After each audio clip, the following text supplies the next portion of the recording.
Ask the Prof. Welcome to my YouTube channel.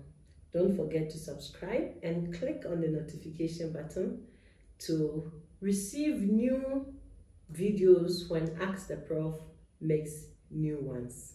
I've received a couple of questions and I'll put it in a scenario where two people from the same university, they did the same program.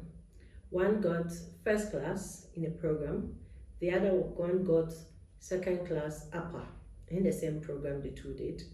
They both applied to a university abroad.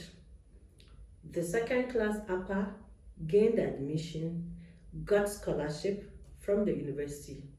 The one who had the first class, unfortunately, did not even gain admission to the university and obviously did not get the scholarship. So I'm going to give you answers why it's possible, why such a scenario can happen.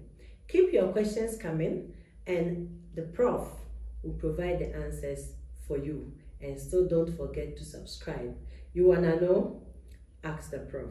So, in my last video, I talked about the admission processes and how we evaluate admission applications.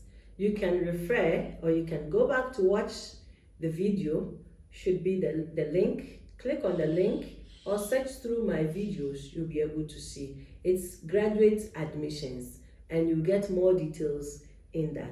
For these two scenarios, why two friends from the same university, the same program, one with first class, the other one with second class upper, will apply to the same university abroad.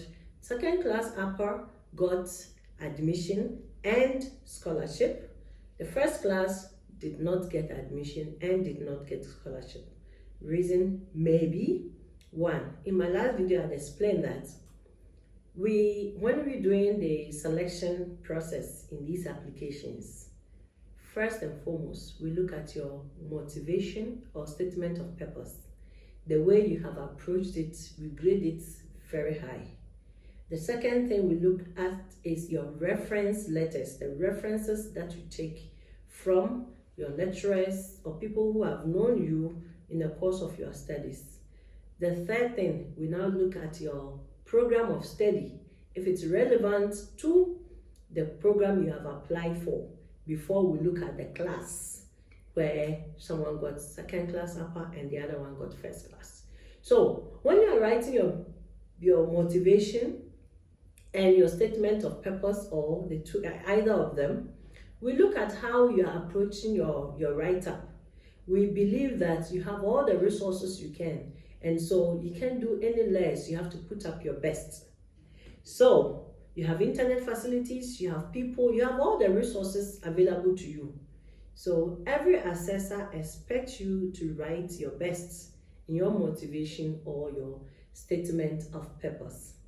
The other thing is that nobody wants to admit a student who is rude, a student who cannot be open, a student who cannot, not just academically, but socially. You want to see that that aspect is also equally good apart from your transcripts and certificate that you present. That is why in the admission process, reference letters are required.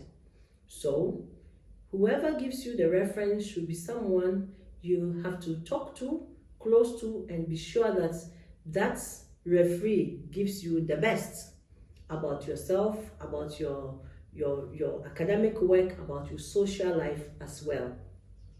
Before we now look at the program of study, so you can't normally you can't sway too much from the program you want to apply for. There are undergraduate level, yes, you can take some general courses or program, but at the postgraduate level where you're going specific, it must be related to the area of study that you did in the undergraduate level, in your first degree level. So that is important. Before we now look at the class, how does a first class compare to a second class upper? Of course, if you're first class, you will want to grade that person first, but you would have gone through the motivation, write-up, and statement of purpose, then references, the program, before we look at your class, because we believe that examination maybe one-time thing, and you cannot use that to charge a student. And there can be so many conditions under which people may be taking the exam. Maybe you may not be in the right frame of mind at the time you are writing your exams. So we don't put so much premium on your transcripts or on your final grade or certificate. These are the things we look at. So until then, once I receive any more questions, please keep your questions coming, and Prof will answer your questions for you. Ask the Prof. You wanna know? Ask the Prof. Don't forget to subscribe to the YouTube channel, Ask the Prof, and keep your questions coming at asktheprof@gmail.com. You can also put your questions openly in the chats below the channel. Thank you. See you next time.